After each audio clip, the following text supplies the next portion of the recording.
Hi, good morning. Today I'm with the poem On the Move by Tom Gunn. Tom ഗണ്ണിന്റെ on the move എന്നുള്ള പോയായിട്ടാണ് അന്ന് എത്തിയിട്ടുള്ളത്.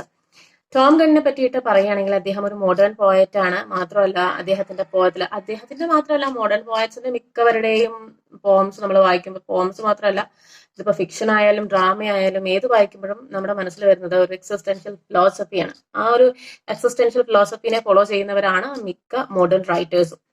ഇവിടെ ഇദ്ദേഹം ടോം ഗൺ കൂടുതലായിട്ട് അദ്ദേഹത്തിന്റെ പോംസിലൂടെ അദ്ദേഹം എടുത്ത് കാണിച്ചിട്ടുള്ളത് ഹ്യൂമൻ ബീയിങ്സിന്റെ നെഗ്ലിജൻസ്, അതായത് മോഡേൺ ഹ്യൂമൻ ബീയിങ്സിന്റെ നെഗ്ലിജൻസ്, അതുപോലെ തന്നെ അവരുടെ ഫോളീസ്, ഇതെല്ലാമാണ് അദ്ദേഹത്തിന്റെ പോയത്തിലൂടെ നമുക്ക് കാണിച്ചിരുന്നത്. ഇവിടെ നമ്മൾ ഇന്ന് എടുത്തിട്ടുള്ള പോം on the move.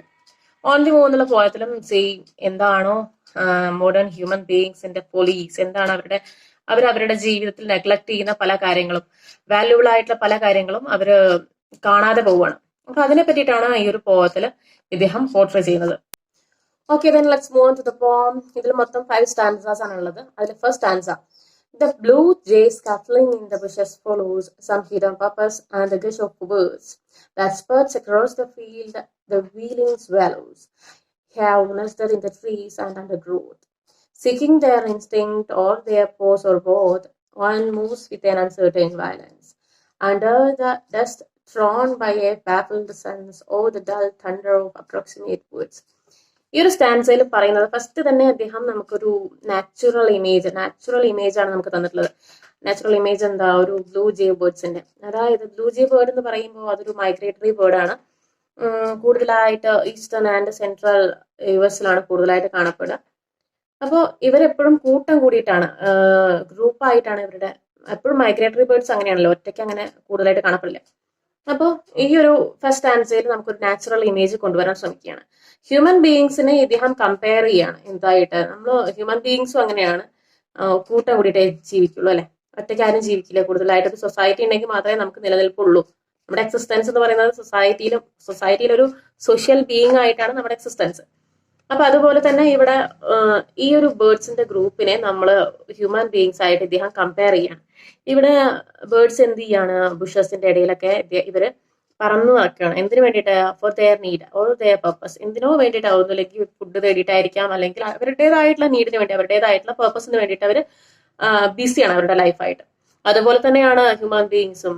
Human beings are always busy with their life. അപ്പൊ അതുപോലെ ഇവിടെ ഹ്യൂമൻ ബീയിങ്സ് ആയിട്ട് ഇദ്ദേഹം കമ്പയർ ചെയ്യാണ്. പക്ഷേ ഹ്യൂമൻ ബീയിങ്സ് എന്ന് പറഞ്ഞു കഴിഞ്ഞാൽ ഇവിടെ ഇദ്ദേഹം ഒരു പെർട്ടിക്കുലർ ടൈമിലുള്ള ഹ്യൂമൻ ബീയിങ്സിനാണ് പറയുന്നത്. മോഡേൺ ഹ്യൂമൻ ബീയിങ്സ് അല്ലെങ്കിൽ 1950s ശേഷമുള്ള ഹ്യൂമൻ ബീയിങ്സ്. 1950s എന്ന് പറയുമ്പോൾ അത് an age of inventions and discoveries. കൂടുതലായിട്ട് ഇൻവെൻഷൻ നടന്നിട്ടുള്ളത് 1950s. അതായത് സൂപ്പർ ഏറ്റവും ചെറിയ സംഭവമായിട്ടുള്ള നമ്മൾ ഇന്ന് ഡെയിലി യൂസിന് വേണ്ടി ഉപയോഗിക്കുന്ന, ഡെയിലി യൂസ് അല്ല, നമ്മുടെ ചെറിയ ചെറിയ സാധനങ്ങൾ ഒട്ടിക്കാൻ വരെ ഉപയോഗിക്കുന്ന സൂപ്പർ ഗ്ലൂ ഇൻവെന്റ് ചെയ്തത് 1950s. അതുപോലെ തന്നെ പവർ സ്റ്റിയറിങ്, അതുപോലെ മൈക്രോ ചിപ്പ്, പിന്നെ ഹാർഡ് ഡിസ്ക്, ഇതൊക്കെ ഇൻവെന്റ് ചെയ്തിരുന്നത് 1950s. അപ്പൊ കൂടുതൽ ഇൻവെൻഷൻസിന്റെ കാലമായിരുന്നു 1950s എന്ന് പറയുന്നത്. അപ്പൊ ആ ഒരു സമയത്തിൽ, അതേപോലെ ആ സമയത്തുള്ളൊരു ലൈഫ് സ്റ്റൈൽ, അല്ലെങ്കിൽ ആ സമയത്തുള്ളൊരു അന്നത്തെ ഒരു ട്രെൻഡ് ആയിരുന്നു ബൈക്ക് റൈഡിങ് എന്നുള്ളത്. അപ്പോൾ ഈ ഒരു പോയത്തിലും ടോം ഗൺ കൊണ്ടുവന്നിട്ടുള്ള ഇമേജ് ബൈക്ക് റൈഡേഴ്സിന്റെ ആണ്. ഒരു എക്സ്റ്റൻഡ് മെറ്റാഫർ ആയിട്ടാണ് ഇദ്ദേഹം ഇതിൽ ബൈക്ക് റൈഡേഴ്സിനെ കൊണ്ടുവന്നിട്ടുള്ളത്. അപ്പോൾ ഈ ഫസ്റ്റ് ആൻസറിലൂടെ അദ്ദേഹം ഉദ്ദേശിക്കുന്നത് ഈ ഒരു ബേർഡ്സിനെ, ഈ ഒരു ബ്ലൂ ജേ ബേർഡ്സിന്റെ ഗ്രൂപ്പിനെ ഹ്യൂമൻ ബീയിങ്സിനെ ആയിട്ട് കമ്പയർ ചെയ്യണം. പ്രത്യേകിച്ച് ആ ബൈക്ക് റൈഡേഴ്സിനെ അതുപോലെ തന്നെ ഈ ഒരു പെർട്ടിക്കുലർ ബേർഡിന്റെ ഗ്രൂപ്പിനെയാണ് അദ്ദേഹം കമ്പയർ ചെയ്യുന്നത് ഈ ഒരു first സ്റ്റാൻസയിൽ. Then second stanza: On motorcycles up the road they come, small black as flies hanging in heat. The boy, until the distance throws them forth, their hum bulges to thunder, held by cuff and thigh. In goggles adorned impersonality, in gleaming jackets trophied with the dust, they strap in doubt by hiding it robust and almost hear a meaning in their noise. ഇത് നമുക്ക് ആദ്യം ആ ഒരു natural image കൊണ്ടുവന്നു. അതിനുശേഷം എന്തിനാണ് ആ natural image കൊണ്ടുവന്ന് എന്നൊന്ന് അറിയാൻ വേണ്ടിയിട്ട്, അതിനെ ക്ലാരിഫൈ ചെയ്യാൻ വേണ്ടിയാണ് ആ സെക്കൻഡ് സ്റ്റാൻസയിൽ അദ്ദേഹം മോട്ടോർ സൈക്കിൾ, അല്ലെങ്കിൽ അദ്ദേഹം ഉദ്ദേശിക്കുന്നത് എന്താണ് എന്നത് അദ്ദേഹം കൺവേ ചെയ്യണം. മോട്ടോർ സൈക്കിൾസ്, അതായത് ആ ബൈക്ക് റൈഡേഴ്സിനെയാണ് അദ്ദേഹം എന്ത് ചെയ്യുന്നത്, ഇവർ പോർട്രേ ചെയ്യുന്നത്. ആ ബൈക്ക് റൈഡേഴ്സ് വരികയാണ്, ഒരുപാട് ദൂരത്ത് ഒരു പാൻ ഷോട്ട് ആണ്, അതായത് കുറേ ദൂരത്ത് നിന്ന് ബൈക്ക് റൈഡേഴ്സ് ഇങ്ങനെ വന്നുകൊണ്ടിരിക്കുകയാണ്. അത് ആസ് ഫ്ലൈസ്, ഒരു ഫ്ലൈസ് പോലെ. അവരെന്താ ഇട്ടിരിക്കണേ? ഒരു ബ്ലാക്ക് ജാക്കറ്റ് ആണ്.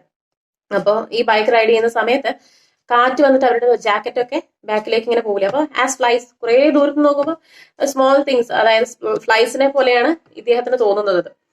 അതേപോലെ തന്നെ ഫ്ലൈസ് എന്താണ്, കൂടുതൽ ദൂരത്ത് നിന്ന് വരുമ്പോൾ ഹണി ബീസ് ഒക്കെ ആണെങ്കിൽ കുറെ ദൂരത്ത് വരുമ്പോൾ ഒരു ഹമ്മിങ് സൗണ്ട് ഉണ്ടാവും. അതേപോലെ ഈ ബൈക്കിൽ നിന്നുള്ള ഈ സൗണ്ട് ഒരു ഹമ്മിങ് പോലെ തോന്നുകയാണ്, കുറെ ദൂരത്ത് നിന്ന് കുറച്ച് ഫ്ലൈസ് ഇങ്ങനെ പറന്നു വരുന്ന പോലെ. ദെൻ അടുത്തേക്ക് എത്തുമ്പോൾ അത് എന്തായി മാറി, ഒരു തണ്ടറിങ് സൗണ്ടായി മാറി, ഇടി മുഴക്കം പോലത്തെ സൗണ്ടായി. കാരണം മോട്ടോർ ബൈക്സിന്റെ ഒക്കെ സൗണ്ട് ഇവരുടെ അത് അത്രയും ഉണ്ടല്ലോ, മോട്ടോർ റൈഡേഴ്സ് ആണ്, ബൈക്ക് റൈഡേഴ്സ് ആണ്. അപ്പൊ അടുത്തേക്ക് വരുന്തോറും അതിന്റെ സൗണ്ട് കൂടി വരികയാണ്, അത് നോയിസ് ആയി മാറുകയാണ്. അപ്പോൾ ഇവിടെ ഇദ്ദേഹം കൊണ്ടുവന്ന മെറ്റാഫറാണ് ഫ്ലൈസ് എന്നുള്ളത്. ഈ ഒരു മോട്ടോർ ബൈക്ക് റൈഡേഴ്സിനെ ഇദ്ദേഹം എന്താക്കി കമ്പയർ ചെയ്യാണ്, ഫ്ലൈസ് ആയിട്ട്. ആദ്യം എന്താ കമ്പയർ ചെയ്തത്, ആദ്യം ബേർഡ്സ് ആയിട്ട് കമ്പയർ ചെയ്തു, ദെൻ അദ്ദേഹം ഫ്ലൈസ് ആയിട്ട് കമ്പയർ ചെയ്തു. അപ്പോ ഈ ഫ്ലൈസ് ഹാങ്ങിങ് ഇൻ ഹീറ്റ്, കൂടുതലായിട്ട് നമ്മൾ കാണാം ഫ്ലൈസിനെ എവിടെയാണോ ലൈറ്റ്, ആ ലൈറ്റുള്ള സ്ഥലത്ത് ഇങ്ങനെ ചുറ്റിപ്പറ്റി കാണാം. അവസാനം എന്ത് ചെയ്യും, ആ ഒരു തീയില് വീണ് മരിച്ചു പോകും, ചത്തുപോകും. അപ്പൊ അതുപോലെ തന്നെയാണ് ഈ ബൈക്ക് റൈഡേഴ്സും. എന്താണ്, അവരവരുടെ ത്രിൽസ് വിത്ത് ദയർ സ്പീഡായിട്ട് അവർ ത്രിൽ ചെയ്തിരിക്കുകയാണ്. ദെൻ അവരെന്ത് ചെയ്യും, ഓവർ സ്പീഡായിട്ട് ആ സ്പീഡിൽ തന്നെ അവർ ആസ്വദിച്ച് ചിലപ്പോൾ അതിൽ തന്നെ അവസാനിക്കാം, ആസ് ഫ്ലൈസ് പോലെ തന്നെ. അപ്പോ അതാണ് ഇവിടെ ഇദ്ദേഹം ഈ ഒരു ഫ്ലൈസിന്റെ ഇമേജ് അല്ലെങ്കിൽ ഫ്ലൈസിന്റെ ആ ഒരു ഇത് ഇവിടെ കൊണ്ടുവരാൻ കാരണം അതുകൊണ്ടാണ്. ദെൻ അടുത്ത ലൈൻസിൽ പറയുന്ന തണ്ടറിങ് സൗണ്ട് ആയിട്ട് വരുന്നു. ആ തണ്ടറിങ് സൗണ്ട് മാത്രമല്ല, അവര് ആ ഒരു ബൈക്കിനെ ഡ്രൈവ് ചെയ്യുന്നത് അല്ലെങ്കിൽ കൺട്രോൾ ചെയ്യുന്നത് അവരുടെ കാഫും അതുപോലെ തന്നെ തൈസ് ഉപയോഗിച്ചിട്ടാണ്. ഈ രണ്ട് പാർട്സ്, ഹ്യൂമൻ ബോഡിയിലെ ഈ രണ്ട് പാർട്സ് മാത്രം ഉപയോഗിച്ചിട്ടാണ് ആ മോട്ടോർ സൈക്കിളിനെ അവർ കൺട്രോൾ ചെയ്യുന്നത്. ഒരു പക്ഷേ അവരായിരിക്കില്ല കൺട്രോൾ ചെയ്യുന്നത്, ആ ഒരു ബൈക്ക് ഇവരെ ആയിരിക്കും കൺട്രോൾ ചെയ്യുന്നത്. അതുപോലെ തന്നെ ഒരു ഹ്യൂമൻ ബീയിങ് എന്ന് നമുക്ക് തോന്നില്ല അവരെ കണ്ടു കഴിഞ്ഞാൽ. കാരണം അവർ ഡസ്റ്റിൽ നിന്ന് രക്ഷപ്പെടാൻ വേണ്ടിയിട്ട് ഗോഗിൾസ് ഒക്കെ ഉപയോഗിച്ചിട്ടുണ്ട്. ആ ബ്ലാക്ക് ജാക്കറ്റ്, ആ ഗോഗിൾസ്, ഇതെല്ലാം കൂടെ നമുക്ക് എന്താവാം, ആ ഒരു ഹ്യൂമൻ ബീയിങ്ങിനെ കണ്ടു കഴിഞ്ഞാൽ ഒരു പേഴ്സൺ ആയിട്ട് നമുക്ക് തോന്നില്ല. അവരുടെ ആ ഇൻഡിവിജ്വലിസം അവർക്ക് നഷ്ടപ്പെട്ടിരിക്കുകയാണ്. നമുക്കിപ്പോ അവരുടെ കൂട്ടത്തിൽ കാണുമ്പോൾ അവരുടെ കൂട്ടത്തിൽ ഒരു ബൈക്ക് റൈഡർ, അത്രേ നമുക്ക് പറയാൻ പറ്റൂ. അവരുടെ പേഴ്സണാലിറ്റി അവിടെ നഷ്ടപ്പെട്ടിരിക്കുകയാണ്. അതാണ് ഇവിടെ in goggles don't in personality, അവർക്ക് അവരുടെ ഇൻഡിവിജ്വാലിറ്റി നഷ്ടപ്പെട്ടു. Then in gleaming jackets trophied with the dust, അവരുടെ ജാക്കറ്റിലൊക്കെ ട്രോഫിയുടെ ചിഹ്നം ഉണ്ട്. ആ ട്രോഫിയുടെ ചിഹ്നം എന്തായിരിക്കുകയാണ്, ഡസ്റ്റ് ആയിട്ട് മൂടിയിരിക്കുകയാണ്. കാരണം അവർ ജയിക്കാൻ വേണ്ടിയിട്ടാണ് ഇങ്ങനെ ബൈക്ക് റൈഡ് ചെയ്യുന്നത്. പക്ഷേ ആ ഒരു ജയം അവ്യക്തമാണ് അവരുടെ ജീവിതത്തിലും. അതേപോലെ തന്നെ ഈ ഒരു ഇൻസ്റ്റന്റിലടക്കം അവർക്ക് ഈ ജയിക്കാൻ പറ്റുമോ അല്ലെങ്കിൽ അവരുടെ മരണം തൊട്ടടുത്തുണ്ടോന്നൊന്നും നമുക്ക് പറയാൻ പറ്റില്ല. അതാണ് ആ ഒരു ഡസ്റ്റഡ് ട്രോഫിയിൽ കാണിക്കുന്നത്. Then they strap in doubt by hiding it robust and almost hearing meaning in their noise. ഇത്രയും സൗണ്ട് ഉണ്ട്, തണ്ടറിങ് സൗണ്ട് ഉണ്ടെന്ന് പറഞ്ഞു ഇവരുടെ ഇടയിൽ. എന്നിട്ടും ഇവർക്ക് ഇടയിൽ കമ്മ്യൂണിക്കേഷൻ നടക്കുന്നുണ്ട്. ആസ് എ മോഡേൺ മാൻ നമുക്ക് ഒരുപാട് ബിസിയാണ് നമ്മുടെ ലൈഫ്. ഒരുപാട് എന്താ പറയാ, നമ്മുടെ മുമ്പത്തെ പോലത്തെ ഉള്ള ആ ഒരു ട്രഡീഷണൽ ആയിട്ടുള്ള ലൈഫ് അല്ല ഇന്ന് നമ്മൾ നയിക്കുന്നത്. പക്ഷെ എന്നാലും നമുക്ക് ഈ ഒരു ലൈഫിലും നമുക്ക് എന്ത് കാണുന്നുണ്ട്, മീനിങ്, അല്ലെങ്കിൽ നമുക്ക് കമ്മ്യൂണിക്കേറ്റ് ചെയ്യാൻ പറ്റുന്നുണ്ട്, നമുക്ക് ഒരു സൊസൈറ്റിയിൽ ജീവിക്കാൻ പറ്റുന്നുണ്ട്, എല്ലാം പറ്റുന്നുണ്ട്. അതാണ് ഇദ്ദേഹം ഇവിടെ ഉദ്ദേശിക്കുന്നത്. ആ ഒരു നോയ്സിലടക്കം ഇവർക്ക് തമ്മിൽ കമ്മ്യൂണിക്കേറ്റ് ചെയ്യാൻ പറ്റുന്നുണ്ട്. കാരണം അവിടെ എന്തായി മാറുകയാണ്, ആ ഒരു നാച്ചുറന്റെ ആ പവർ അവിടെ നിന്ന് നഷ്ടപ്പെടുകയാണ്. Then third stanza, exact conclusion of their hardness has no shape yet, but from known whereabouts they ride directions where the tires stress. They scare a flight of birds across the field, much that in natural to the will must yield. Men manufacture both machine and soul and use what they imperfectly control to dare a future from the taken roots. ഇതിൽ പറയുന്നത് impact of modernisation അല്ലെങ്കിൽ impact of industrialisation. ഈ inventions, ഈ scientific inventions കൊണ്ട് നമ്മുടെ human ബീയിങ്സിന്റെ ലൈഫിൽ എത്രത്തോളം ഇത് ഇൻഫ്ലുവൻസ് ചെയ്യുന്നുണ്ട്, എത്രത്തോളം നമ്മുടെ ലൈഫിൽ മാറ്റം കൊണ്ടുവന്നിട്ടുണ്ട് എന്നാണ് ഇവിടെ ടോം ഗൺ പറയുന്നത്. അതായത് ഈ മോട്ടോർ സൈക്കിൾസ് എന്ന് പറയുമ്പോൾ മെഷീൻസ്, ഈ മെഷീൻസിന്റെ ഇൻവെൻഷൻ നമ്മുടെ ഹ്യൂമൻ ബീയിങ്സിന്റെ ലൈഫിൽ ഒരുപാട് മാറ്റങ്ങൾ കൊണ്ടുവന്നിട്ടുണ്ട്. നമുക്കറിയില്ല ഈ ഒരു ജീവിതം അല്ലെങ്കിൽ ഈ ഒരു ഡെവലപ്മെന്റ് ഏതുവരെ എത്തും എന്ന് നമുക്കറിയില്ല. അപ്പോൾ ഇവിടെ നമ്മൾ മോട്ടോർ ബൈക്കേഴ്സിന്റെ കാര്യം എടുക്കുകയാണെങ്കിൽ ഇവരിങ്ങനെ ട്രാവൽ ചെയ്യുന്നുണ്ട്. They don't know were they are going, എവിടേക്കാണ് പോകുന്നത്, അവരുടെ ഡെസ്റ്റിനേഷൻ എന്താണ്, ഒന്നും അറിയില്ല. അവരിങ്ങനെ പോകുന്നുണ്ട്, അവരുടെ ബൈക്ക് എവിടെ വരെ പോകുന്നുണ്ടോ അതുവരെ അവർക്ക് പോകാൻ കഴിയും, അത്രേ ഉള്ളൂ. അവരുടെ ഡെസ്റ്റിനേഷൻ ഒന്നുമില്ല. ഈവൻ നമ്മുടെ ബേർഡ്സിനായാലും അവർക്ക് അവരുടേതായിട്ടുള്ള നെസ്റ്റ് ഉണ്ട്. വൈകുന്നേരം ആയാൽ കൂടണയാൻ വേണ്ടിയിട്ടുള്ള കൂടുണ്ട്. പക്ഷേ ഈ ഒരു ബൈക്ക് റൈഡേഴ്സിന് എവിടെയും ഒരു ഷെൽട്ടർ പോലും ഇല്ല. അവരിങ്ങനെ യാത്ര ചെയ്തുകൊണ്ടേയിരിക്കുകയാണ് എപ്പോഴും. അതുപോലെ ഈ ഒരു ബൈക്ക് റൈഡേഴ്സിന് അവരുടേതായിട്ടുള്ള ഡെസ്റ്റിനേഷൻ ഇല്ല എന്ന് പറഞ്ഞു. പക്ഷേ ഒരു ബേർഡ്, ഒരു നാച്ചുറൽ ഇമേജ് ആയിട്ടുള്ള ഒരു ബേർഡിന് അതിൻ്റെതായിട്ടുള്ള പർപ്പസ് ഉണ്ട്. അത് ബിസി ആയിരിക്കണം, അതിന്റെ ആ ഒരു ആക്ഷനായിട്ട് അത് ബിസി ആയിട്ടുണ്ടെങ്കിൽ അതിന് അതിൻ്റെതായിട്ടുള്ള പർപ്പസ് ഉണ്ട്, അതിൻ്റെതായിട്ടുള്ള നീഡ് ഉണ്ട്. പക്ഷേ ഈ ഒരു ബൈക്ക് റൈഡർക്ക് അതിൻ്റെതായിട്ടുള്ള ഒരു നീഡും ഇല്ല, ഒരു പർപ്പസും ഇല്ല. അവരിങ്ങനെ യാത്ര ചെയ്തുകൊണ്ടിരിക്കണം, വിത്തൗട്ട് എനി ഡെസ്റ്റിനേഷൻ അവരിങ്ങനെ യാത്ര ചെയ്തുകൊണ്ടേ ഇരിക്കുകയാണ്. അപ്പൊ ഇവിടെ പറയുന്നത് എന്താണ്? ഒരു യൂസ്ലെസ് ഓഫ് ലൈഫ്, അല്ലെങ്കിൽ യൂസ്ലെസ്നെസ് ഓഫ് ലൈഫ്. ഒരു യൂസും ഇല്ലാത്ത, അല്ലെങ്കിൽ ആർക്കും ഒരു എന്താ പറയുക, ഒരു ഉപകാരം ഇല്ലാത്ത ഒരു ലൈഫായി മാറിയിരിക്കുകയാണ് മോഡേൺ മാന്റെ ജീവിതം എന്നാണ് പറയുന്നത്. പിന്നെ അത് മാത്രമല്ല, manufacture both machine and soul and use what they perfectly control. Human beings ഇങ്ങനെ ഓരോന്ന് ഇൻവെന്റ് ചെയ്തുകൊണ്ടേയിരിക്കുകയാണ്. കമ്പ്യൂട്ടർ ഇൻവെന്റ് ചെയ്തു, അതുപോലെ തന്നെ ഇങ്ങനെ ഓരോ കാര്യങ്ങൾ, ഓരോ മെഷീൻസ് ഇങ്ങനെ ഇൻവെന്റ് ചെയ്തുകൊണ്ടേയിരിക്കുകയാണ്. അത് അവർക്ക് കൺട്രോൾ ചെയ്യാൻ പറ്റാത്ത അത്രയും മേലെയാണ് അവർ ഇൻവെന്റ് ചെയ്തുകൊണ്ടിരിക്കുന്നത്. അവരുടെ പേഴ്സണാലിറ്റി വരെ, അവർക്ക് എന്താണോ ആവശ്യം, അവർക്ക് കൺട്രോൾ ചെയ്യാൻ പറ്റാത്ത അത്രയും ഉള്ള മെഷീൻസും അതുപോലെ തന്നെ അങ്ങനത്തെയുള്ള ടെക്നോളജീസ് ഒക്കെ അവർ ഇൻവെന്റ് ചെയ്തുകൊണ്ടിരിക്കുകയാണ്. അപ്പോൾ ഇവിടെ ഈ ബൈക്ക് റൈഡേഴ്സിന്റെ കാര്യം പറയുകയാണെങ്കിൽ അവർക്ക് കൺട്രോൾ ചെയ്യാൻ പറ്റുന്നില്ല അവരുടെ ബൈക്ക് അവരെയാണ് കൺട്രോൾ ചെയ്യുന്നത്. ഇപ്പോൾ ആ ഒരു തരത്തില് ഇപ്പൊ ഈ ഒരു സയന്റിഫിക് ഇൻവെൻഷൻസ് എത്തി നിൽക്കുകയാണ് എന്നതാണ് ടോം ഗൺ പറയുന്നത്. Last line, to dare a future from the taken routes. ഈ ഒരു ഡെവലപ്മെന്റ് അല്ലെങ്കിൽ ഈ ഒരു റവല്യൂഷൻസ് ഒക്കെ, ഇങ്ങനെയുള്ള റവല്യൂഷൻസ് ഒക്കെ എവിടെ എത്തി നിൽക്കും, അല്ലെങ്കിൽ ഈ ഫ്യൂച്ചറിൽ എന്തായി മാറും എന്നുള്ള ഡൗട്ടാണ് ഇവിടെ ടോം ഗൺ കൊണ്ടുവന്നിട്ടുള്ളത്. അപ്പോ ഇവിടെ പറയുന്നത് ഈ ഒരു ഇൻവെൻഷൻ, സയന്റിഫിക് ഇൻവെൻഷൻ, ഏതൊരു ഇൻവെൻഷൻ ആയിക്കോട്ടെ, ഏതൊരു ഡെവലപ്മെന്റ് ആയിക്കോട്ടെ, എല്ലാം ഒരു നല്ല കാര്യം ഉണ്ടെങ്കിൽ അപ്പുറത്ത് എന്തായിരിക്കും, ഒരു ഡിസഡ്വാൻറ്റേജ് ഉണ്ടായിരിക്കും. അതുപോലെ തന്നെ ഇവിടെ എന്താ ഇദ്ദേഹം പറയുന്നത്, ഇത്രയും നോയ്സിന്റെ ഇടയിലും ഈ ബൈക്ക് റൈഡേഴ്സിനെ കമ്മ്യൂണിക്കേറ്റ് ചെയ്യാൻ പറ്റുന്നുണ്ട്. അതിന്റെ ഇമേജ്, അല്ലെങ്കിൽ അത് സിംപ്ലൈസ് ചെയ്യുന്നത് ഇന്നത്തെ സമൂഹത്തിന് തന്നെയാണ്, അല്ലെങ്കിൽ മോഡേൺ ലൈഫ് സ്റ്റൈലിനെ തന്നെയാണ്. ഇന്ന് നമ്മൾ ഒരുപാട് പൊല്യൂഷൻസ് നേരിടുന്നുണ്ട്. അത് സൗണ്ട് പൊല്യൂഷൻ ആയിക്കോട്ടെ, എയർ പൊല്യൂഷൻ ആയിക്കോട്ടെ, വാട്ടർ പൊല്യൂഷൻ ആയിക്കോട്ടെ, ഒരുപാട് പൊല്യൂഷൻസ് നമ്മൾ നേരിടുന്നുണ്ട്. പക്ഷേ എന്നാലും ഈവൻ ഇൻ ദാറ്റ് പൊല്യൂഷൻ നമ്മൾ ഇപ്പോഴും ഇതിൽ തന്നെ ജീവിച്ചു പോകുന്നുണ്ട്. നമുക്കൊരു പ്രശ്നമില്ലാതെ, ഒരുപാട് ഹെൽത്ത് ഇഷ്യൂസ് ഉണ്ട്, എന്നാലും നമ്മൾ അതിനെയൊക്കെ ഓവർകം ചെയ്തിട്ട് ഇന്ന് ഇവിടെ ജീവിക്കുന്നുണ്ട്. അതാണ് ഇവിടെ ഇദ്ദേഹം പറയുന്നത്.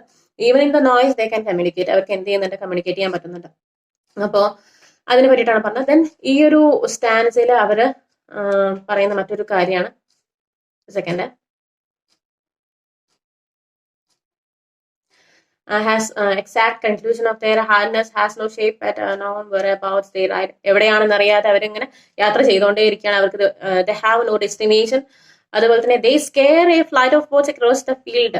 പക്ഷേ ഈവൻ ഇൻ ദാറ്റ് ഡെവലപ്മെന്റ്, ഈ ഒരു ഡെവലപ്മെന്റിലാണെങ്കിലും അവർക്ക് പേടിയുണ്ട്. എന്തിനെ? നാച്ചുറിനെ പേടിയുണ്ട്. പവർ ഓഫ് നാച്ചുർ എന്ന് പറയുന്നത് നമ്മുടെ മനുഷ്യന്റെ കയ്യിൽ ഒതുങ്ങുന്നതല്ല.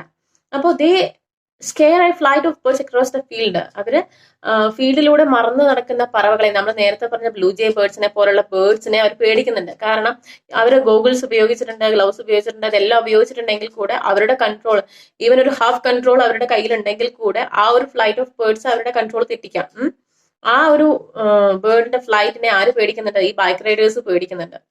അപ്പോ ഇത് സിംപ്ലൈസ് ചെയ്യുന്നത്, ഇന്ന് നമ്മൾ ഒരുപാട് കലാമിറ്റീസ്, അല്ലെങ്കിൽ ഒരുപാട് നാച്ചുറൽ കലാമിറ്റീസ് നമ്മൾ ഫേസ് ചെയ്തു.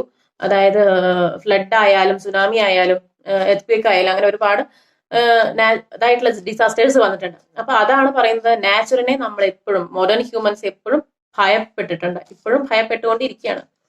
Then fourth stanza, it is part solution after all. One is not necessarily discord on earth. Oh damn it, because half animal, one lacks direct instinct, because one wakes a float on movement that divides and breaks. One joins the movement in a valueless world, crossing it till both hurler and the hurled. One moves as well, always toward. ഈ ഒരു സെക്ഷനിൽ, ഈ ഒരു സ്റ്റാൻസയിൽ പറയുന്നത്, ഇതിലെല്ലാം extended metaphor ആയിട്ട് ഉപയോഗിച്ചിട്ടുള്ളത് bike Riders ആണ്. അപ്പൊ അവരുടെ ആ ഒരു മെന്റാലിറ്റി വെച്ചിട്ടാണ് ഹ്യൂമൻ ബീയിങ്സിനെ കമ്പയർ ചെയ്യുന്നത്, മോഡേൺ ഹ്യൂമൻ ബീയിങ്സിനെ. അപ്പോൾ ഇവരിങ്ങനെ ഇവരുടെ സ്പീഡുണ്ട്, ഇവർക്ക് സ്പീഡ് ത്രിൽസ് ബട്ട് കിൽസ് എന്ന് പറയില്ലേ. അപ്പോൾ ആ ഒരു സ്പീഡിന്റെ ത്രില്ലിൽ ഇവർ പോയിക്കൊണ്ടിരിക്കുകയാണ്. അതൊരു പക്ഷേ വിതൗട്ട് എനി പർപ്പസ്, ഒരു നീഡൊന്നും ഇല്ലാതെയാണ് അവര് ഇങ്ങനെ സ്പീഡിൽ യാത്ര ചെയ്തുകൊണ്ടിരിക്കുന്നത്. അപ്പോൾ ഇത് ഒരു പക്ഷേ ഡെസ്റ്റിനേഷൻ ഉണ്ടായിരിക്കാം. ഡെസ്റ്റിനേഷൻ എന്ന് പറഞ്ഞു കഴിഞ്ഞാൽ അൾട്ടിമേറ്റ് ഡെസ്റ്റിനേഷൻ ആയിട്ട് ഡെത്ത് ആയിരിക്കാം അവരുടെ ഡെസ്റ്റിനേഷൻ, അല്ലാതെ വേറൊരു പേർപ്പസും ഇല്ലാതെയാണ് ഇവരിപ്പോ ഈ ബൈക്ക് റൈഡിങ് നടത്തുന്നത്. അപ്പോൾ അതിനെ ഇവിടെ മെറ്റാഫറായിട്ട് ആ ഒരു ബൈക്ക് റൈഡറിനെ ഹാഫ് അനിമൽ എന്ന് പറയുന്നുണ്ട്. ഹാഫ് അനിമൽ എന്ന് പറയുന്നത് അനിമൽ വരെ, ഈവൻ അനിമൽസ് വരെ അവരുടെ നീഡിനും പർപ്പസിനും വേണ്ടി മാത്രമേ യാത്ര ചെയ്യുള്ളൂ, അല്ലെങ്കിൽ നീഡിനും പർപ്പസിനും വേണ്ടി മാത്രമേ അവർ ആ ഒരു റഷ്യൻ കണ്ടീഷനിൽ വരുള്ളൂ. പക്ഷേ ഇവിടെ ഹ്യൂമൻ ബീയിങ്സ് അങ്ങനെയുള്ള ഒരു പേർപ്പസ് ഒന്നും ഇല്ലാതെയാണ് പോകുന്നത്. അപ്പോൾ ഹാഫ് ആനിമൽ എന്ന് പറയുമ്പോൾ ഒരു കോമൺ സെൻസ് ഉള്ള ഒരു ജീവി, അല്ലെങ്കിൽ കോമൺ സെൻസ് ഉള്ള ഒരു ലിവിങ് ബീയിങ് ആണ് ആനിമൽ ആ തരത്തിൽ നോക്കുമ്പോൾ. അല്ലാതെ നമ്മൾ എപ്പോഴും പറയാ അവനൊരു മൃഗമാണെന്ന് പറയും. മൃഗമാണെന്ന് പറയുമ്പോൾ അതിന് കോമൺ സെൻസ് ഇല്ലാത്തതുകൊണ്ടാണ് അതിന് മൃഗമായി മാറുന്നത്. പക്ഷെ ഇവിടെ ആ ഒരു അനിമലിനുള്ള കോമൺ സെൻസ് പോലും ആർക്കില്ല, ഈ ഒരു കാണുന്ന ഈ ഒരു ബൈക്ക് റൈഡേഴ്സിനില്ല. അപ്പൊ ഒരു പക്ഷെ ആ രീതിയിലായിരിക്കും എടുത്തിട്ടുള്ളത്. അതുമല്ലെങ്കിൽ ഹാഫ് അനിമൽ എന്നുള്ളത് പകുതി മനുഷ്യനും half man and half animal ആ രീതിയിലും ആയിരിക്കാം എടുത്തിട്ടുള്ളത്. എനിവേ ഇവരൊക്കെ എന്തില്ല, without any purpose they are travelling. എങ്ങനെ ട്രാവൽ ചെയ്തുകൊണ്ടേ ഇരിക്കുകയാണ്. അവർക്ക് ഒരു ഡെസ്റ്റിനേഷൻ ഒന്നും ഇല്ലാതെ അവർ ട്രാവൽ ചെയ്തുകൊണ്ടിരിക്കുകയാണ്. എങ്ങോട്ടാണെന്നറിയില്ല, ചിലപ്പോൾ ടുവാർഡ്സ് ദെയർ ഡെത്ത്, ആ ഡെത്തിലേക്കായിരിക്കും അവർ പോകുന്നത്. പക്ഷെ ഇങ്ങനെ പോയിക്കൊണ്ടിരിക്കുന്നുണ്ട്.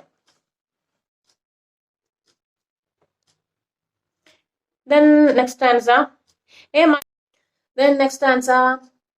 A minute hold'em who have come to go, the self-denied astride the created will.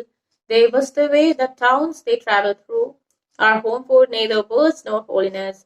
For birds and saints complete their purposes. At worst, one is in motion, and at best, reaching no absolute in which to rest. One is always nearer by not keeping still.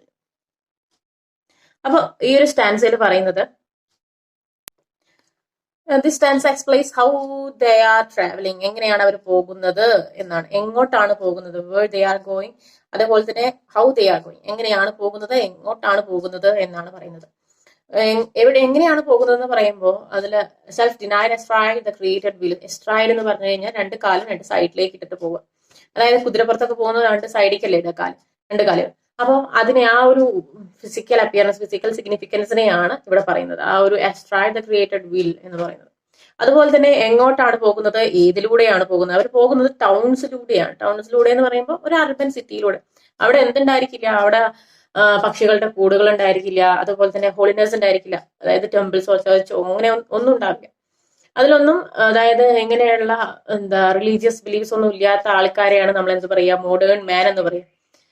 അപ്പോൾ അങ്ങനെയുള്ള സ്ഥലത്ത് കൂടെയാണ് അവർ പോകുന്നത്. അപ്പോൾ ഈ ബേർഡ്സും holiness ഒന്നും ഇല്ലാത്ത സ്ഥലം എന്ന് പറയുമ്പോൾ, ബേർഡ്സ് എന്ന് പറയുന്നത് അവർ എപ്പോഴും ബിസി ആയിരിക്കുന്നത് എന്താണ്, ഫോർ ദ പർപ്പസ് അല്ലെങ്കിൽ നീഡ്സിന് വേണ്ടിയിട്ടാണ് അവർ എപ്പോഴും എന്തായിരിക്കുന്നത്, ബിസി ആയിരിക്കുന്നത്. പക്ഷേ അങ്ങനെ ഒരു നീഡ്ലെസ് ആയിട്ടുള്ള യാത്ര, അല്ലെങ്കിൽ അങ്ങനെ ഒരു യൂസ്ലെസ് ആയിട്ടുള്ള യാത്ര നടത്താനാണ് ആർക്കിഷ്ടം, മോഡേൺ മാൻ ഇഷ്ടം. അപ്പൊ അതായത് ബേർഡ്സിൽ നിന്നും അതുപോലെ തന്നെ ഒരു നാച്ചുറൽ ബീയിങ്ങിൽ നിന്ന് വിട്ട് എന്തായി മാറുകയാണ്, അൺനാച്ചുറൽ ആയി മാറുകയാണെന്ന് പറയാം. ഒരു അതിന്റെ നാച്ചുറലിസം വിട്ടിട്ട് അവർ വേറെന്തോ ആയി മാറാണ് ഈ മോഡേൺ ഹ്യൂമൻ എന്നുള്ളത്. ഹോളിനെസ് ഇല്ല, അവർ പോകുന്ന ലോകത്ത് അല്ലെങ്കിൽ അവർ പോകുന്ന ആ സ്ഥലത്ത് ഹോളിനെസ് ഇല്ല, അതുപോലെ തന്നെ നാച്ചുറലിസം തന്നെ ഒന്നും തന്നെ ഇല്ല. അപ്പോൾ ദേ ഹാവിന്റ് എനി ഡെസ്റ്റിനേഷൻ, ആ ഒരു പർപ്പസോ നീരോ ഒന്നും ഇല്ലാത്ത ഒരു സ്ഥലത്തേക്ക് അവരിങ്ങനെ പോയിക്കൊണ്ടിരിക്കുകയാണ്. ഇവര് ചിലപ്പോൾ എത്തി നിൽക്കുന്നത്, ഞാൻ ഇതിന്റെ മുൻപത്തെ സ്റ്റാൻസയിൽ പറയുന്ന പോലെ, ഒരു പക്ഷെ എങ്ങോട്ടായിരിക്കാം, അത് അവരുടെ ഡെത്തിൽ തന്നെ ആയിരിക്കാം. എവിടെയാണോ അവർക്ക് റെസ്റ്റ് കിട്ടുന്നത്, ചിലപ്പോൾ എന്തായിരിക്കാം, അൾട്ടിമേറ്റ് റെസ്റ്റ് ആയിരിക്കാം എന്നുള്ളതാണ്. എന്ന ആ ഒരു ഐഡിയയിലാണ് ഈ ഒരു പോം അവസാനിപ്പിക്കുന്നത് ടോം ഗൺ. ഇതിൽ വരാൻ ചാൻസ് ഉള്ള തീംസ് ഏതൊക്കെ നോക്കാം. ഇതിൽ എനിക്ക് തോന്നിയ themes, first one mortality, human ബീയിങ്സിന്റെ മോർട്ടാലിറ്റി. അതായത് ദ ഇനെവിറ്റബിലിറ്റി ഓഫ് ഡെത്ത്, അതായത് ഇന്നല്ലെങ്കിൽ നാളെ മരിക്കും. പക്ഷെ അത് മരിക്കും എന്ന് പറഞ്ഞിട്ട് ഫ്യൂച്ചറിനെ പറ്റി ബോധമല്ലാതെ ജീവിക്കാൻ പാടില്ല. നമുക്ക് ഈ ഒരു ജീവിതം, ഈ ഒരു ലൈഫ് എന്ന് പറയുന്നത് ആസ്വദിച്ച് ജീവിക്കണം, അല്ലാതെ ആസ്വദിക്കാതെ ജീവിക്കണം എന്നല്ല. പക്ഷെ ഇന്നോ അല്ലെങ്കിൽ നാളെയോ മരിക്കും എന്ന് വെച്ചിട്ട് ഇന്ന് തന്നെ മരണത്തെ വരവേൽക്കാൻ പാടില്ല. അതാണ് ഇവിടെ പറയുന്നത്. ബൈക്ക് റൈഡേഴ്സ് എന്താണ്, they are not bothering about their future. അവര് ഫ്യൂച്ചറിനെ പറ്റി ചിന്തിക്കുന്നത് തന്നെയില്ല. ഇന്ന് എന്താണോ, അറ്റ് ദ മൊമെന്റ് എന്താണോ, അതാണ് അവരുടെ ലൈഫ് എന്ന് പറയുന്നത്. അപ്പോൾ അതിനെയാണ് ഇവിടെ പറയുന്നത് മോർട്ടാലിറ്റി എന്നുള്ളതിൽ ഇതൊക്കെ എഴുതാം നമുക്ക്. Then second one, passage of time. Passage of time എന്ന് പറയുമ്പോൾ ഒരു പക്ഷേ നമ്മൾ നേരത്തെ ആ ഒരു ഇമേജ്, അതായത് ആദ്യം ഒരു ഹമ്മിങ് സൗണ്ട് പോലെ, ഒരു ഫ്ലൈസിനെ പോലെ അവർ അത്രയും ദൂരത്തുനിന്ന് വന്നു, then അടുത്തെത്തുമ്പോൾ എന്തായി, ഒരു തണ്ടറിങ് സൗണ്ട് ആയി എന്ന് പറഞ്ഞു. അപ്പോൾ ഇതിനെ ഒരു എന്താ പറയാ, ഇതൊരു ട്രാൻസ്ഫോർമേഷൻ ഓഫ് ഏജ്, അല്ലെങ്കിൽ ആദ്യം ഒരു ട്രഡീഷണൽ ഏജിൽ നിന്ന് നമുക്ക് എങ്ങോട്ട് മാറുകയാണ്, മോഡേൺ ഏജിലേക്ക് മാറണം. അങ്ങനെ ആ മാറുമ്പോൾ ആ ഒരു പ്രശ്നം, നമുക്ക് റെവല്യൂഷൻ വരണം അല്ലെങ്കിൽ ഡെവലപ്മെന്റ് വരണം എന്നൊക്കെ ചിന്തിക്കുമ്പോൾ അത് എന്തായിരിക്കും, ചെറിയൊരു ഹമ്മിങ് സൗണ്ട് ആയിരിക്കും, അല്ലെങ്കിൽ ചെറിയൊരു ഡേഞ്ചറിന്റെ ചെറിയൊരു അലാറം മാത്രമായിരിക്കും. പക്ഷേ അത് നമ്മുടെ അടുത്തേക്ക് വരുമ്പോൾ ആ മോഡേണൈസേഷൻ എന്നുള്ളത് അല്ലെങ്കിൽ ഇൻഡസ്ട്രിയലൈസേഷൻ എന്നുള്ളത് നമ്മുടെ അടുത്തേക്ക് വരുമ്പോൾ എന്താവും, അതൊരു ഭീമാകാരമായിട്ടുള്ള എന്തെങ്കിലും ആയിരിക്കും. ഇപ്പൊ നമ്മൾ അനുഭവിക്കുന്ന ഒരുപാട് പ്രശ്നങ്ങൾ, പൊല്യൂഷൻസ് ആയാലും അതുപോലെ തന്നെ അങ്ങനെയുള്ള ഒരുപാട് ഹെൽത്ത് ഇഷ്യൂസ് ആയാലും എല്ലാം എന്താണ്, ഈ ഒരു ഡെവലപ്മെന്റിന്റെ ഭാഗമായിട്ട് അല്ലെങ്കിൽ ആ ഡെവലപ്മെന്റ് ആഫ്റ്റർ എഫക്ട്സ് ആണ് നമ്മൾ ഇപ്പൊ അനുഭവിച്ചുകൊണ്ടിരിക്കുന്നത്. അതിനെയാണ് പാസേജ് ഓഫ് ടൈമിന്റെ കൂടെ നമുക്ക് എന്താക്കാം, ഡേഞ്ചേഴ്സ് ഓഫ് ഇൻഡസ്ട്രിയലൈസേഷൻ കൊണ്ടുവരാം അതിന്റെ കൂടെ. പിന്നെ അതുപോലെ തന്നെ അടുത്തതാണ് ലാക്ക് ഓഫ് ഇൻഡിവിജ്വലിസം. ആ ഗോഗിൾസ്, യൂസേജ് ഓഫ് ഗോഗിൾസ്, അതുപോലെ ബ്ലാക്ക് ജാക്കറ്റ്സ്, ഇതെല്ലാം ഗ്ലൗസ്, അതൊക്കെ എന്താണ്, ആ മോട്ടോർ ബൈക്കിന്റെ ഇമേജ്. അതുപോലെ തന്നെ അവർ എന്താണ് അവർ കൺട്രോൾ ചെയ്യുന്ന, വെറും തൈസും കാഫും വെച്ചിട്ട് മാത്രമാണ്. ഹ്യൂമൻ ബീങ് എന്ന് പറയുമ്പോൾ നമ്മുടെ ശരീരം ഫുള്ള് കൺട്രോൾ ചെയ്യും, നമ്മുടെ ശരീരം ഫുള്ള് കൺട്രോൾ ചെയ്യും. അതായത് നമ്മുടെ ശരീരം ഫുള്ള് കൺട്രോൾ ചെയ്യും. പക്ഷെ ഇവർക്ക് അവരുടെ ശരീരം ഫുള്ള് കൺട്രോൾ ചെയ്യേണ്ട ആവശ്യമില്ല, അവർക്ക് ആ ബൈക്കിനെ മാത്രമേ കൺട്രോൾ ചെയ്യേണ്ട ആവശ്യമുള്ളൂ. കാരണം അവരെ കൺട്രോൾ ചെയ്യുന്നത് ആ ബൈക്കാണ്. അപ്പൊ ആ ബൈക്കിനെ കൺട്രോൾ ചെയ്യാൻ നമുക്ക് നമ്മുടെ തൈസിന്റെയും അതുപോലെ കാഫിന്റെയും മാത്രമേ ആവശ്യമുള്ളൂ. അപ്പോൾ ഹ്യൂമൻ ബീങ്സ് എന്ന് പറയുമ്പോൾ ജസ്റ്റ് തൈസ് ആൻഡ് കാഫായി മാത്രം മാറുകയാണ്. അതുപോലെ തന്നെ അവരുടെ ഗോഗിൾസ്, അവരുടെ ജാക്കറ്റ്സ്, ഇതെല്ലാം അവരുടെ ഇൻഡിവിജ്വാലിറ്റിനെ നഷ്ടപ്പെടുത്തണം, അതിനെ മറക്കുകയാണ്. അതുപോലെ തന്നെ അടുത്ത തീമായിട്ട് എനിക്ക് തോന്നിയിട്ടുള്ള മാൻ വേഴ്സസ് നാച്ചർ അല്ലെങ്കിൽ മെഷീൻ വേഴ്സസ് നാച്ചർ. മാൻ എന്നുള്ളത് മാറിയിട്ട് ഇപ്പോൾ മെഷീനായി. കാരണം ഫുള്ളി ഇപ്പോൾ റോബോട്ട്സ് അതുപോലെ തന്നെ കാര്യങ്ങളൊക്കെ വന്നു. അപ്പോൾ മാൻ മെയ്ഡ് ആണ് മെഷീൻസ്. എപ്പോഴും മെഷീൻസ് ഒക്കെ കൊണ്ടുവന്നിട്ടുള്ളത് മാനാണ്. അപ്പോൾ മാൻ വേഴ്സസ് നാച്ചർ. അപ്പോൾ ഫ്ലൈസ് അതുപോലെ തന്നെ ബേർഡ്സ്, ഇതെല്ലാം അനിമൽസ്, ഇതെല്ലാം എന്താണ്, നാച്ചറാണ്. നാച്ചറിനെ എപ്പോഴും മനുഷ്യൻ പേടിക്കുന്നുണ്ട്. അത് മാത്രമല്ല നാച്ചറും ഒരു ഭാഗത്ത് നോക്കുകയാണെങ്കിൽ മനുഷ്യനെ പേടിക്കുന്നുണ്ട്. അപ്പോൾ ഇതൊക്കെയാണ് ഇതിൽ മേജർ തീംസ്. അതുപോലെ തന്നെ ഇതിൽ കാണുന്ന ഇമേജസ്, ഞാൻ കണ്ടിട്ടുള്ള ഇമേജസ്, ഫ്ലൈസ് ഒരു ഇമേജ് ആണ്. അതായത് ഞാൻ നേരത്തെ പറഞ്ഞ തീയിന് ചുറ്റും അല്ലെങ്കിൽ ലൈറ്റ് നോക്കിയിട്ട് പോകുന്ന ഫ്ലൈസ്, അതെന്താവും, ആ ലൈറ്റിൽ തന്നെ അതിന്റെ ജീവൻ ഒടുങ്ങും. അപ്പോൾ അങ്ങനെ നോക്കുമ്പോൾ ആ ഒരു ഫ്ലൈസിന്റെ ഇമേജ്, അതുപോലെ തന്നെ മോട്ടോർ ബൈക്കിന്റെ ഇമേജ് എന്ന് പറയുമ്പോൾ ഒരു ഇൻഹ്യൂമൻ ആയിട്ടൊരു തിങ് ആണ്. അത് എന്ത് ചെയ്യാണ്, ആ ഹ്യൂമൻ ബീങ്സിനെ കൺട്രോൾ ചെയ്യാണ്, അതൊരു ഇമേജ് ആണ്. അതുപോലെ തന്നെ ഹാഫ് ആനിമൽ എന്നുള്ള ആ ഒരു ഇമേജ്. പിന്നെ വരുന്ന ഇമേജ് ബേർഡ്സിന്റെ ഇമേജ്, അത് സിംപലൈസിങ് നാച്ചറിനെ സിംപലൈസ് ചെയ്യാൻ വേണ്ടിയിട്ട് ബേർഡ്സിന്റെ ഇമേജ്. ഇതെല്ലാം എന്താണ് ഇതിൽ കൊണ്ടുവന്നിട്ടുള്ള മേജർ ഇമേജസ് ആണ് അല്ലെങ്കിൽ സിമ്പിൾസ് ആണ്. ഓക്കെ, ദെൻ ഈ ഒരു പോയിന്റ് എല്ലാവർക്കും മനസ്സിലായി കാണുമെന്ന് വിചാരിക്കുന്നു. അപ്പോൾ നിങ്ങളുടെ അഭിപ്രായങ്ങളെല്ലാം താഴത്ത് കമന്റ് ചെയ്യാം. Okay, then thank you.